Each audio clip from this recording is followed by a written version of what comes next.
जय श्री महाकाल। दोस्तों, राजपूताना का इतिहास ऐसा है कि जितना आप सुनते जाएं आपको और भी ज्यादा रुझान बढ़ता जाएगा, आपके खून का दौरा तेज होता जाएगा। आज मैं आपको ऐसे योद्धाओं का गुणगान करके बताने वाला हूं जिनके को आप कहते हैं खालसा वॉरियर। जी हाँ दोस्तों, आज मैं आपको सिख योद्धाओं के बारे में बताने जा रहा हूं, जरा ध्यान से सुनिएगा। तो सिख धर्म में ये राजपूत जो क्षत्रिय थे वो सिख धर्म में कैसे आए? हम सबको पता ही है कि जैसे भी जो हमारा क्षत्रिय धर्म है, कोई भी साधु हो, संत हो, पुरानी हमारी रीत है कि उसकी रिस्पेक्ट करनी है, उसके जो वचन हैं वो सुनने हैं, उनके ऊपर अमल करना है, क्योंकि सारे के साधु जो भी धर्म जो भी है सब एक ही रास्ता, परमात्मा का रास्ता दिखाते हैं। तो यही सोच थी जो गुरु नानक देव जी ने जब ये पंथ चलाया, सिख पंथ चलाया, तो उस समय जो क्षत्रिय थे, जो राजपूत थे, वो उनकी भी यही सोच थी कि ये संत है, गुरु है, तो इनसे कुछ ना कुछ जो शिक्षा ली जाए। तो सबसे पहले जो इनके गुरु नानक के जो पैरोकार बने हैं उसमें जो आता है वो एक भट्टी वंश आता है जो रायबलार भट्टी का था। तो ये जब से गुरु नानक पातशाह ने अवतार धारा है तो ये तब से ही है कि पता है कि जो भट्टी वंश था, रायबलार भट्टी थे, वो जब ये बच्चे ही थे गुरु नानक पातशाह, तो तब से ही वो इनको अपना गुरु मानते थे। तो उनके बाद जो आया है वो बाबर के टाइम पे मिन्हास वंश जो है वो ये गुरु नानक देव जी के पैरोकार बने हैं, जो जिनका सबसे जो पुराना गढ़ वो ड्रोली का नाम माना जाता है, जो जिला जलंधर में है। तो बाकी जो थे वो धीरे धीरे जो इनके जैसे जैसे रिश्तेदारियां बढ़ती गई, जहाँ सिख धर्म जैसे जैसे प्रफुल्लित हुआ, तो वैसे वैसे वो सिख धर्म अपनाते गए। जब पांचवें गुरु अर्जन देव जी की शहीदी हुई है, उसके बाद जो उनके जो उत्तराधिकारी थे गुरु हरगोबिंद जी 6वें पातशाह थे, जब उनको मुगलों ने ग्वालियर के किले में कैद किया, तो वहाँ ग्वालियर किले में एक गुरुद्वारा बना हुआ है गुरु हरगोबिंद साहब के नाम का। वहां से वो जितनी देर रहे, जितने भी उस किले में कैदी थे उनमें ज्यादातर जो है वो राजपूत, जो बड़े बड़े जिम्मेदार थे, जहाँ कुछ राजा थे, तो वो उनको शिक्षा देने जाया करते थे, जो उनकी कैदगाह थी किले के अंदर उसमें। तो जब ये वो टाइम आया कि जो राजा ने उनको बुलाना था, कि जो टाइम दिया था कि ठीक है आप वहाँ पे जो पूजा पाठ करो, हम जाके, लोग तो कहते हैं कि उनको कैद किया था, लेकिन कैद नहीं, उनको बोला था कि ये आप पूजा पाठ करिए हम वहाँ पे जाके। तो वही उन्होंने किया, वो लोगों को शिक्षा दी। तो जब उनका वहाँ से वापस बुलाने का समय आया तो उन्होंने बोला कि मैं वापस तब ही जाऊंगा जब ये जो जितने अपने जो बड़े बड़े जमींदार, जहाँ जो राजा जो हैं वो कैद किए हुए हैं, ये मेरे साथ जाएंगे। तो उनकी गिनती जो 52 बताई जाती है, जो वहाँ पे वो बड़े बड़े जमींदार जो जहाँ राजा कैद थे। तो उन 52 राजाओं और जमींदारों के लिए एक जो शाल बनाया गया, जो गुरु हरगोबिंद साहब ने अपने कंधे पे रखा, और उसकी 52 लड़ियां बनाई गई, और हर एक लड़ी को एक राजा ने पकड़ा, और उसको पकड़ के वो किले के बाहर निकले और उनको आजादी मिली। तो उनमें कुछ राठौर, चौहान और परमार थे। तो ये जो थे वे गुरु जी के साथ ही अमृतसर में आ गए।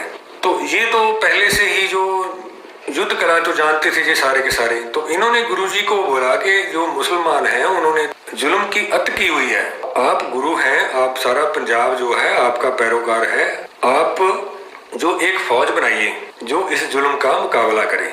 ये सब जो उनके साथ आए थे, ये जो परमार थे, राठौर थे, चौहान थे, इन्होंने एक फौज का गठन किया और उसको शिक्षा दी।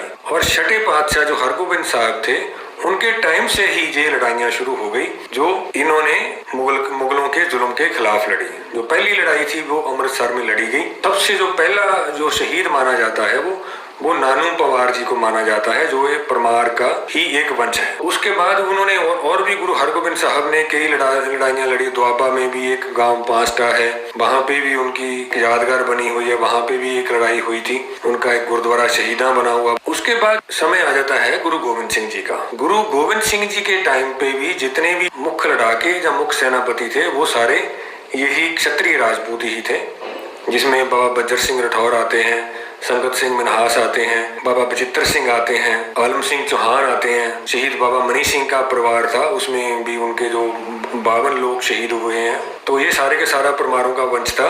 तो और भी जो द्वाबा के काफी राजपूत थे, जो क्षत्रिय थे, वो सारे के सारे गुरुजी को मानने वाले थे। इनके पास गुरुजी आते थे, इनके गांव में शिक्षा देके जाते थे, जो सिख धर्म का प्रचार करते थे। अब मैं दूसरी बात पे आता हूँ कि सिख राजपूतों की पंजाब में गिनती कितनी का है। सिख राजपूतों की गिनती तो अगर पंजाब में देखी जाए पहले बहुत ही, अभी थोड़ी कम हुई है, क्योंकि जैसे ही महाराजा रणजीत सिंह का राज खत्म हुआ, क्योंकि महाराजा रणजीत सिंह भी एक भट्टी राजपूत थे, उसके बाद अंग्रेजों को जो सबसे ज्यादा खतरा था वो सिर्फ इन लोगों से ही था। क्योंकि एक तो जो जम्मू के राजपूत थे और ये द्वाबा के राजपूत थे, जिनका गढ़ ड्रोली कलां था, और दूसरा गढ़ जो वो जम्मू था। ये सब ये एक ही बाप के बेटे थे। वो जम्मू वाले जम्बाल लिखने लग गए, ये ड्रोली वाले मिन्हास लिखने लग गए। तो इन लोगों से बहुत ज्यादा उनको खतरा था कि ये लोग क्षत्रिय हैं, लड़ाई के दांव पे जाते हैं। क्योंकि एक और भी यहाँ बात थी कि महाराजा रणजीत सिंह के टाइम पे एक वजीर हुए हैं ध्यान सिंह डोगरा, जिसको बोला जाता है। वो डोगरा भी जम्बाल मिन्हास ही थे। तो महाराजा रणजीत सिंह के बाद भी जब तक वो ध्यान सिंह डोगरा जिंदा रहे हैं, अंग्रेज की हिम्मत नहीं पड़ी सतलुज पार करने की। बेशक महाराजा रणजीत सिंह को मरे हुए 5-6 साल हो गए थे, जब तक ध्यान सिंह डोगरा जिंदा थे, तो अंग्रेज ने सतलुज पार नहीं किया।